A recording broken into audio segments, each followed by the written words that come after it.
Prologo. Sa loob ng isang maliit at amoy-amag na silid, tanging ang mabigat at humihingal na paghinga ni Dr. Lawrence Artamuseño ang namamayani. Para sa isang tinitingalang cardiologist na nagtapos noong taong 2000, ang bawat pintig ng puso ay dapat na musika ng buhay. Ngunit sa gabing ito ng 2023, ang bawat tibok sa loob ng kanyang dibdib ay tila isang marahas na tambol na nagbabadya ng kanyang sariling katapusan. 13 taon na ang nakalipas mula nang nakawin ng mga carnapper ang kanyang paningin noong 2010.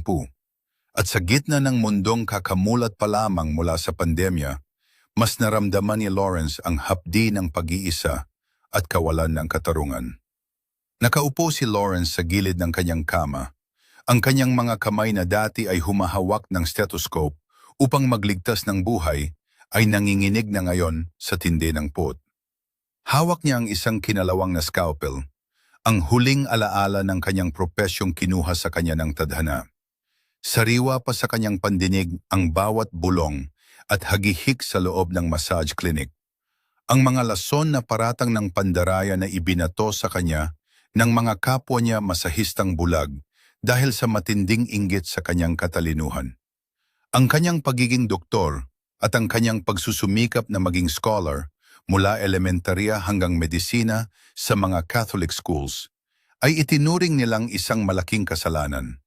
Ang bawat mungkahi niya ay binasura at ang bawat araw niya ay pinuno ng unfair treatment mula sa mga superiors na mas piniling pumanig sa kasinungalingan. Ngunit, ang pinakamalalim na sugat ay nanggaling sa kanyang sariling dugo. Ang 3 niyang nakatatandang kapatid ay naging mga buitreng umubos sa kanyang mga naipon. Iniwang walang-wala ang isang lalaking wala ng paningin. Ang kanyang mga magulang ay tuluyan na siyang itinakwil.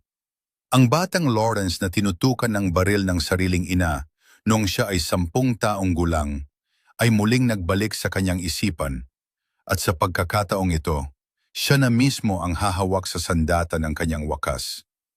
Bago itarat ang talim, bumulong si Lawrence sa gitna ng dilim.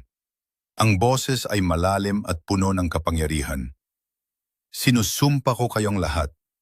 Ang bawat luhang pumatak mula sa aking bulag na mga mata ay magiging apoy na tutupok sa inyong kapayapaan. Sa dugo kong ito, itinatali ko ang inyong mga kaluluwa sa aking puot. Hindi kayo makakatakas.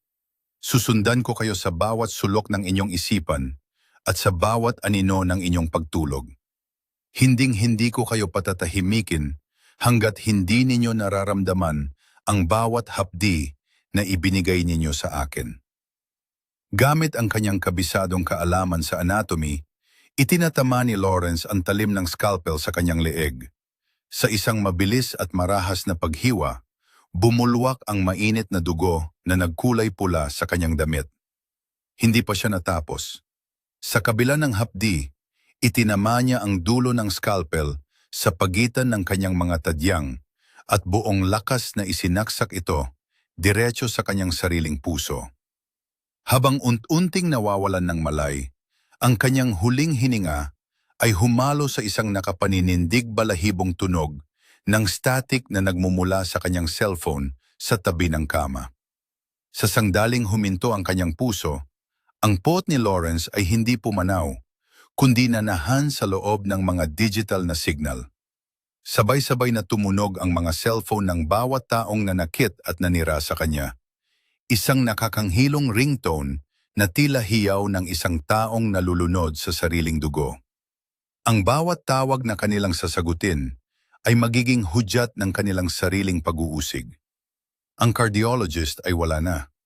Ngunit ang kanyang hindi matahimik na kaluluwa ay nagsisimula pa lamang lumabas mula sa dilim ng kanilang mga screen upang kunin ang buhay na kinuha nila sa kanya.